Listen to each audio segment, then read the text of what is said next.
SRW India வழங்கும் தொழில் முனைவோர் கண்காட்சி. இடம் Chennai trade centre, Nandambakkam. 11 days of grand Europe trip with easy EMI of rupees 25,000 only with GT Holidays. குறைந்த விலை, நிறைந்த தரம், தங்கள் தேவைகள் அனைத்தும் ஒரே இடத்தில். ஜெயச்சந்திரன் டெக்ஸ்டைல்ஸ்.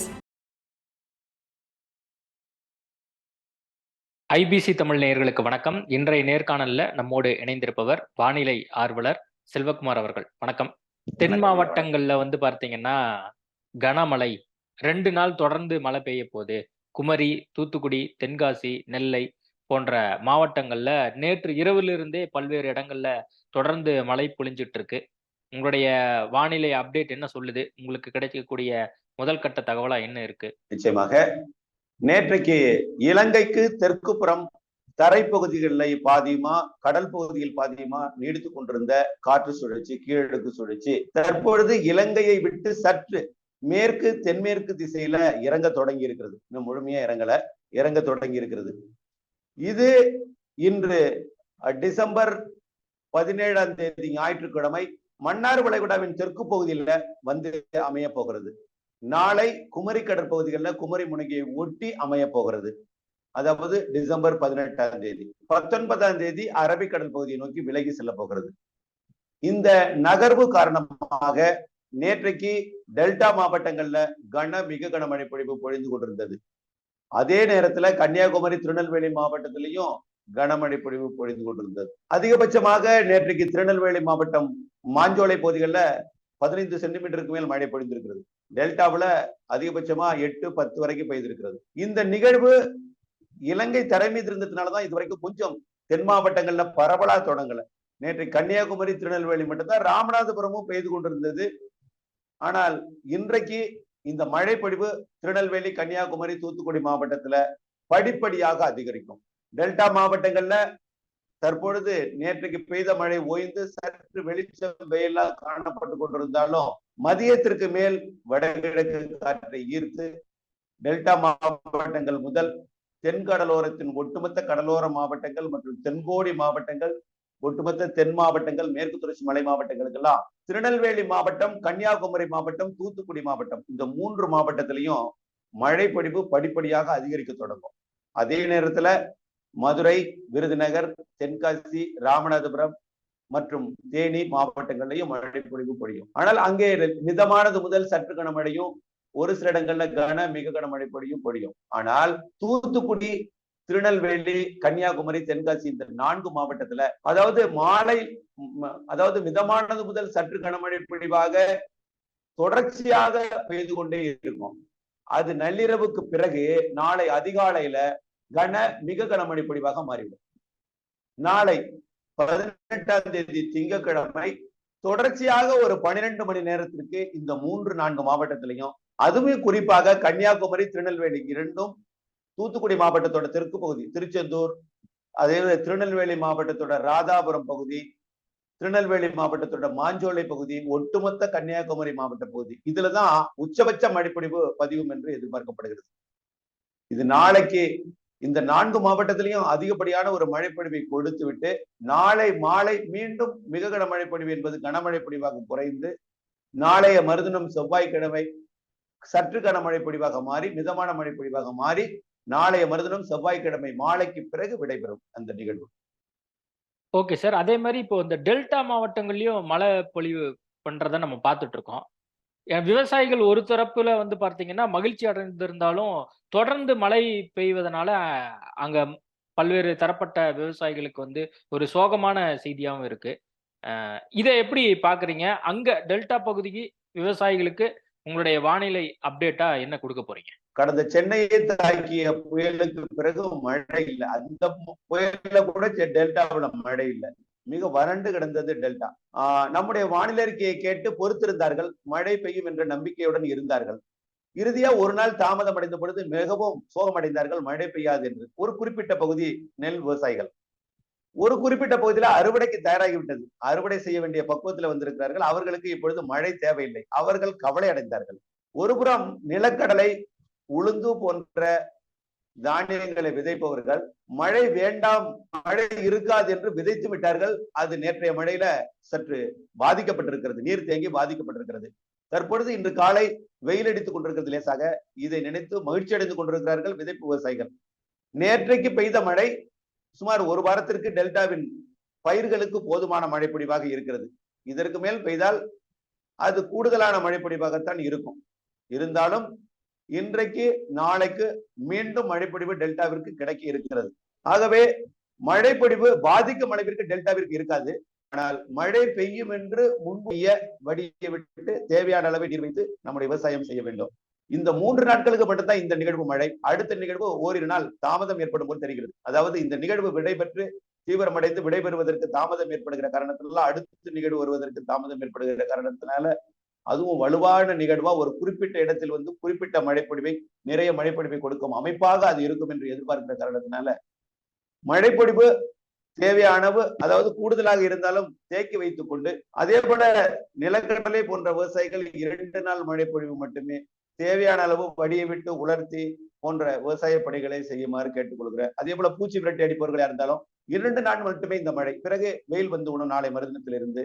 பிறகு 2 நாள் கழித்து அடுத்த மழை வந்தாலும் இடைவெளி கிடைக்கும் பொழுது அந்த இடைவெளியை நீங்கள் பயன்படுத்திக் கொள்ளலாம் என்றுதான் டெல்டா மாவட்டங்களுக்கான ஆலோசனை. Okay sir. அதே மாதிரி இந்த மேற்கு தொடர்ச்சி மலையை ஒட்டியுள்ள மாவட்டங்கள்ல வந்து தொடர்ந்து மழை பெய்ய போகுது அப்படின்னு சொல்லி செய்திகள் வந்துட்டு இருக்கு. என்ன அதுக்கான அர்த்தம் என்ன? எதுவும் பயப்படணுமா, அச்சப்படணுமா? அதாவது தற்பொழுது இந்த காற்று சுழற்சியானது குமரிக்கடல் பகுதிக்கு வரப்போகிறது. குமரிக்கடல் பகுதி வர்ற காரணத்தினால மேற்கு தொடர்ச்சி மலையில ஒட்டுமொத்த நீலகிரி வரைக்கும் இப்பொழுது உடனடியாக மழை பொழிவு கிடைக்க வாய்ப்பில்லை. தேனி, அதற்கு தெற்கே உள்ள விருதுநகர் மாவட்ட மேற்கு பகுதி, தென்காசி மாவட்ட மேற்கு பகுதி, திருநெல்வேலி, கன்னியாகுமரி மாவட்ட மேற்கு தொடர்ச்சி மலை பகுதிகளில் நிறைய மழைப்பொழிவு கிடைக்க போகிறது. அங்கே அணையில நீரிருப்பு குறைவாக இருக்கிறது. அணைகளை நிரப்பும் மழையாக பல்வேறு அணைகளுக்கு இது இருக்கும். சில இடங்களிலே அது ஏரி குளங்கள்லாம் நிரம்பி இருக்கிறது. அந்த இடங்கள்ல சற்று அச்சுறுத்தும் விதமாக மழைப்பொழிவு அமையும் என்று எதிர்பார்க்கப்படுகிறது. அதே நேரத்துல மேற்கு தொடர்ச்சி மலையாகிய பிற பகுதிகள், அதாவது கோயம்புத்தூர், திருப்பூர், திண்டுக்கல் மாவட்ட கொடைக்கானல் மலைப்பகுதி, மேற்கு தொடர்ச்சி மலைப்பகுதி, நீலகிரி மாவட்டத்திற்கு இந்த நிகழ்வானது குமரி முனையை தாண்டி அரபிக்கடல் பகுதிக்கு, அதாவது அந்த கேரள கடலோர பகுதிகளுக்கு, திருவனந்தபுரத்தை ஒட்டி, லட்சத்தீவு பகுதியை ஒட்டி வரும் பொழுது, அதாவது நாளைய மறுதினம் வரும் பொழுது மழைப்பொழிவு தொடங்கும். அதுவும் அந்த மாவட்டத்திற்கு தேவையான மழைப்பொழிவு தான். இது அந்த மாவட்டத்திற்கு பாதிக்கக்கூடிய மழைப்பொழிவாக அமையாது. அடுத்தடுத்த நிகழ்வுகள் நல்ல மழைப்பொழிவை கொடுக்கும் என்றாலும் இந்த நிகழ்வால் நிறைய மழைப்பொழிவு பெறும் மாவட்டங்கள் கன்னியாகுமரி, திருநெல்வேலி, தென்காசி, தூத்துக்குடி, விருதுநகர், ராமநாதபுரம். ராமநாதபுரத்தை விட விருதுநகர் கூடுதலாகவும், விருதுநகரை விட தூத்துக்குடி, திருநெல்வேலி, தென்காசி, கன்னியாகுமரிக்கும், கன்னியாகுமரியிலையும் திருநெல்வேலியும் தான் அதிக மழை இருக்க வாய்ப்பு இருக்கிறது. ஆகவே மேற்கு தொடர்ச்சி மலை மாவட்டத்துல அச்சுறுத்தும் மழை என்பது திருநெல்வேலிக்கு, கன்னியாகுமரிக்கு மட்டும்தான். தென்காசி இது மட்டும்தான். ஆகவே தேனி மற்றும் கொடைக்கானல் மலைப்பகுதி எல்லாம் பாதிக்கிற மழை இல்லை, தேவையான மழை, விவசாயத்துக்கு ஏற்ற மழை. அதே போல நீலகிரி, கோயம்புத்தூர், திருப்பூருக்கும் மழை இருக்கிறது. தேவையான மழைப்பொழிவு கிடைக்கும். அடுத்தடுத்த நிகழ்வுகள் நல்ல மழைப்பொழிவு கொடுக்கும். இப்ப நீங்க தென் பகுதிக்கு அதிகமா சொல்லிட்டீங்க. அப்புறம் மத்த மாவட்டத்துல இருக்கிறவங்க கோச்சுக்க போறாங்க. திருவாரூர், திருச்சி, கும்பகோணம் அந்த பகுதிக்கெல்லாம் எப்படி மழை இருக்க போகுது? கண்டிப்பாக மக்கள் வந்து சென்னைக்கே மூழ்கடிச்சு தேவையில்லாம செஞ்சுட்டு போயிடுச்சு. மீண்டும் மழை கொடுக்க போகிறது. உள் மாவட்டங்கள்ல திருச்சி, நாமக்கல், சேலம், பெரம்பலூர், அரியலூர், அதே போல கிருஷ்ணகிரி, தருமபுரி எல்லாம் மக்கள்லாம் மழை இல்லை என்ற வேதனையில் இருக்கார்கள். விழுப்புரத்துல ஒரு புறம் வெள்ளத்தை ஏற்படுத்தியது கடலோர பகுதிகளில், அதே உள்பகுதிகளில் கள்ளக்குறிச்சி மாவட்டத்தை ஒட்டிய பகுதி, உள்பகுதி எல்லாமே மழை சரியாக இல்லை. ஆகவே அங்க எல்லாம் ஏரி குளங்கள் நிரம்பினால்தான் விவசாயமே தொடங்கலாம், அணைகள் நிரம்பினால்தான் விவசாயமே தொடங்கலாம் என்ற நீர் இருப்பை வைத்துதான் அவர்கள் விவசாய பணியை இன்னும் தொடங்காமல் இருக்கிறார்கள். அது அறிய முடிகிறது. அவர்களுக்கு சொல்வது என்னவென்றால், இந்த நிகழ்வு தென் மாவட்டங்களுக்கானது, தென் மாவட்ட மேற்கு தொடர்ச்சி மலைக்கானது. அது திருப்பூர் மற்றும் கோயம்புத்தூர், திண்டுக்கல் மாவட்டத்திற்கும் கிடைக்கும். புதுக்கோட்டை மாவட்டம், ராமநாதபுரம், சிவகங்கை மாவட்டம் வரைக்கும் கிடைக்கும். திருச்சி மாவட்டத்தின் தெற்கு பகுதி, அதாவது மதுரை மாவட்ட எல்லை பகுதி வரைக்கும் கிடைக்கும். திருச்சி மாவட்டத்தின் வடக்கு பகுதி, துறையூர், தாத்தையங்கார்பேட்டை, உப்பிலியபுரம் பகுதிகள், நாமக்கல் மாவட்ட பகுதிகள், சேலம் மாவட்ட பகுதிகள், ஈரோடு, கோயம்புத்தூர் வடக்கு மற்றும் திருப்பூர் வடக்கெல்லாம் போதுமான மழை கிடைத்திருக்கிறது. நீலகிரி கூட போதுமான மழை கிடைத்திருக்கிறது. இந்த கிடைக்காத மாவட்டங்களுக்கு கிருஷ்ணகிரி, தருமபுரி, அதே போல திருப்பத்தூர், வேலூர், ராணிப்பேட்டை மற்றும் திருவண்ணாமலை, கள்ளக்குறிச்சி இந்த மாவட்டங்களுக்கும், அரியலூர், பெரம்பலூர், கடலூர் மாவட்டத்தோட மேற்கு பகுதிகள், அதே போல விழுப்புரம் மாவட்டத்தோட மேற்கு பகுதிகள், இந்த பகுதிகளுக்கெல்லாம், அதே போல டெல்டா மாவட்டத்தோட தஞ்சாவூர் மாவட்டத்துக்கு இன்னும் சரியான மழை கிடைக்கல. போதுமான மழை கிடைக்கல, அந்த மாவட்டங்களுக்கும், டெல்டாவில் இன்னும் பற்றாக்குறையாக இருக்கக்கூடிய இடங்களுக்கும், ஏரி குளங்களை நிரப்புமா என்று எதிர்நோக்கி இருக்கக்கூடிய விவசாயிகளுக்கும் இந்த மாத கிறிஸ்துமஸை ஒட்டிய நாட்கள்ல ஒரு நிகழ்வு இருக்கு. ஒரு கிறிஸ்துமஸை ஒட்டிய நாட்கள்ல ஒரு நிகழ்வு, வலுவான நிகழ்வு. அது ஒரு நல்ல மழைப்பொழிவு ஒரு குறிப்பிட்ட மாவட்டங்களுக்கு, இப்ப தென் மாவட்டங்கள் கொடுத்துக் கொண்டிருப்பது போல அது மத்திய மாவட்டங்களுக்கு கொடுக்கும் என்று எதிர்பார்க்கிறேன். அது மத்திய உள் மாவட்டங்களுக்கும், அதனைத் தொடர்ந்து மாத இறுதியிலும் நிகழ்வு இருக்கிறது, ஜனவரியிலும் நிறைய மழைப்பொழிவு கொடுக்கக்கூடிய வலுவான நிகழ்வு இருக்கிறது என்பதனால மழைப்பொழிவு இருக்கிறது என்ற நம்பிக்கையுடன் தொடர்ந்து விவசாயத்தின் பணியில மேற்கொள்ளலாம். ஓகே சார், நம்ம அப்படியே சென்னைக்கு வந்துருவோம். சென்னை வந்து இப்பதான் கொஞ்சம் கொஞ்சமா மீண்டுட்டு வருது. மிக்ஜாம் புயல் அடுத்ததாக அரசாங்கம் பல்வேறு நிவாரண பணிகள்ல ஈடுபட்டு இருக்காங்க. இன்னைக்கு முதல்வர் அவர்கள் கூட 6,000 ரூபாய் வந்து மக்களுக்கெல்லாம் கொடுக்குற விஷயங்களை நம்ம செய்திகளா பார்த்துக்கிட்டு இருக்கோம். இந்த தருணத்துல சென்னைக்கு அடுத்த மழை எப்போது?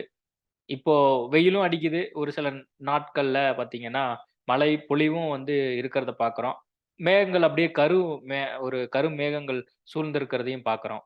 சென்னைக்கு எப்போ அடுத்த மழை? அதாவது தற்பொழுது குமரிக்கடல் பகுதிகளுக்கு வரப்போகிற, அதாவது மன்னார் வளைகுடா தெற்கு வந்து ஒரு தீவிரம் அடைந்தாலே டெல்டா மாவட்டங்கள் வடகடலோரம் வரைக்கும் ஒரு மழைப்பொழிவை கொடுப்பது வழக்கம். அந்த மழைப்பொழிவு நாளை ஒரு தூறல் மழைப்பொழிவை கொடுக்கலாம். நாளைக்கு மழைப்பொழிவு வரைக்கும் நாளைக்கு கொடுக்கலாம். சென்னை, திருவள்ளூர், காஞ்சிபுரம், செங்கல்பட்டு நாளைக்கு. அது இல்லாமல் கூட போகலாம். அது கூட இருக்கு நாளைக்கு. ஆனால் அது கண்டு அச்சப்பட தேவையில்லை. சென்னை, திருவள்ளூரை பொறுத்த வரைக்கும் இந்த நிகழ்வால பெரிதா மழை சென்னைக்கு கிடைக்காது.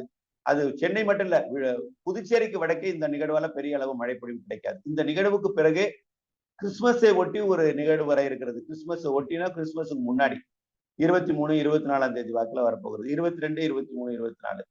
அதற்கு கிறிஸ்துமஸுக்கு பிறகு ஒரு நிகழ்வு வரப்போகிறது. இரண்டும் ஒரு வலுவான நிகழ்வு. அது சென்னைக்கு வருவதற்கு வாய்ப்பு குறைவுதான். ஆனால் அது நேரடியாக தாக்குதலை கொடுக்காது. ஆனால் இந்த மத்திய மாவட்ட பகுதிகளுக்கு வந்து மழைப்பொழிவை கொடுக்கும் வகையில வரும் என்று எதிர்பார்க்கப்படுகிறது. அது மத்திய மாவட்ட பகுதிகளுக்கு அது மழைப்பொழிவு, தேவையான மழைப்பொழிவை கொடுக்கும். காற்று அச்சம் வேண்டாம், காற்று அச்சுறுத்தல் இல்லாமல் மழை தரக்கூடிய ஒரு நிகழ்வாக இந்த மாத இறுதிக்குள்ளேயே 2 வலுவான நிகழ்வு வந்து மழைப்பொழிவு கொடுப்பதற்கு வாய்ப்பு இருக்கு. அந்த மழைப்பொழிவு சென்னைக்கும் அவ்வப்பொழுது மிதமான மழைப்பொழிவு இந்த மாத இறுதிக்குள்ள ஒரு 2-3 நாள் ஒரு மழைப்பொழிவு கொடுப்பதற்கு வாய்ப்பு இருக்கு. இந்த மாத இறுதிக்குள்ள, அதாவது கிறிஸ்துமஸுக்கு முன்னாடி ஓரிரு நாள், கிறிஸ்துமஸுக்கு பின்னாடி ஓரிரு நாள் சென்னைக்கு மழைப்பொழிவு கொடுப்ப வாய்ப்பு இருக்கு. ஆனால் அந்த மழைப்பொழிவு சென்னைக்கு பாதிக்கும் மழையாக இருக்காது. பெய்யும், ஓடிவிடும், காய்ந்து விடும், வடிந்து விடும், அந்த அளவில் தான் மழைப்பொழிவு இருக்கும். ஜனவரியிலும் நிகழ்வுகள் இருக்கிறது. ஆகையா மழைப்பொழிவு வந்து பாதிக்காது, அச்சப்பட வேண்டாம். இல்ல, இப்ப டிசம்பர் கிறிஸ்துமஸ் முன்னாடி வந்து 23, 24, 25 அந்த தருணங்கள்ல மழைன்னு சொல்லிருக்கீங்க. அதே மாதிரி டிசம்பர் இறுதி 28, 29, 30 அந்த தருணங்கள்ல ஏதாவது பாதிக்கிற மாதிரி ஏதாவது சம்பவம் எதுவும் இருக்கா? அதாவது இன்னும் இந்த நிகழ்வு நிறைவடைந்த பிறகுதான் அடுத்த நிகழ்வு 2-3 உருவாகிறது. 2-3 சிஸ்டம் உருவாகுது. ஒவ்வொரு சிஸ்டமும் தீவிரமடையும். அது நேரடியா வந்து மழைப்பொழிவை கொடுக்கும் அப்படிங்கிறது சொல்ல முடியாது. ஒரு சில நிகழ்வுகள் வந்து ஒன்றிணையும். ஒரு அந்தமான்ட்ட ஒண்ணு உருவாகுது, இலங்கை கிட்ட ஒன்று உருவாகிறது. இரண்டும் ஒன்றிணைவது அந்தமான் போய் தீவிரமடைந்து வருமா, அல்லது அந்தமான் கிட்ட இருப்பது இலங்கை கிட்ட வந்து தீவிரமடையுமா, அந்த நேரத்தில் இருக்கக்கூடிய காற்றோட அமைப்பு, இவையெல்லாம் பொறுத்திருந்து பார்க்கணும். அதனால இலங்கை கிட்ட உருவாகிறது தீவிரமடைந்தால் அது மத்திய மாவட்டங்களுக்கு வரும். அந்தமான்ட்ட இருந்தால் கொஞ்சம் வடக்கே வந்து மழைப்பொழிவை கொடுக்கும். ஆனால் அது சென்னைக்கு பாதிக்கும் மழைப்பொழிவை கொடுக்காது. பிற மாவட்டங்களுக்கு மழை இல்லாத வறண்டு கிடக்கக்கூடிய ஏரிகளை நிரப்புவதற்கும் குளங்களை நிரப்புவதற்கும் கண்டிப்பாக மத்திய மாவட்டங்கள், மத்திய உள் மாவட்டங்கள், வட உள் மாவட்டங்கள், மழை இதுவரை கிடைக்காத, போதுமான மழை இல்லாத மாவட்டங்களுக்கு மழை கொடுக்கும் வகையில தான் வருமே தவிர அது பாதிக்கும் மழையாக இதுவரைக்கும் தெரியவில்லை. அதே போல ஜனவரியில இருக்கிறதும் அப்படித்தான், எல்லாமே பாதிக்கும் மழையாக தெரியல. ஆனால் ஒரு சில இடங்களுக்கு பாதிப்பு கொடுத்தால்தான் இன்னொரு இடங்களுக்கு, அதாவது திருப்பூருக்கு மழைப்பொழி வேணும்னா டெல்டா மாவட்டங்களுக்கு அதிக மழை பெய்தால் தான் திருப்பூர்லயே மழையே கிடைக்கும். அந்த மாதிரி எல்லாம் இயற்கை அமைப்பு இருக்கிறது. அதுவே ஒரு சில இடங்கள்ல சில கூடுதல் மழைப்பொழிவு கிடைக்கத்தான் செய்யும். அது இன்னொரு இடத்துக்கு பிளஸ்ஸா இருக்கும், அது இன்னொரு இடத்துக்கு மைனஸா இருக்கும். ஆனால் அது பெரிய அளவிலே ஒரு பாதிக்கும் மழை தெரியவில்லை. ஆனால் மழைப்பொழிவு இருக்கிறது. ஓகே சார், பல்வேறு தகவல் கொடுத்திருக்கிறீங்க. தற்போதைய வானிலை அப்டேட்டுக்கு மிக்க நன்றி. நன்றி ஐயா, நன்றி. SRW இந்தியா வழங்கும் தொழில் முனைவோரு கண்காட்சி. இடம் Chennai trade centre, Nandambakkam. 11 days of Grand Europe trip with easy EMI of rupees 25,000 only with GT Holidays. குறைந்த விலை, நிறைந்த தரம், தங்கள் தேவைகள் அனைத்தும் ஒரே இடத்தில். ஜெயச்சந்திரன் டெக்ஸ்டைல்ஸ்.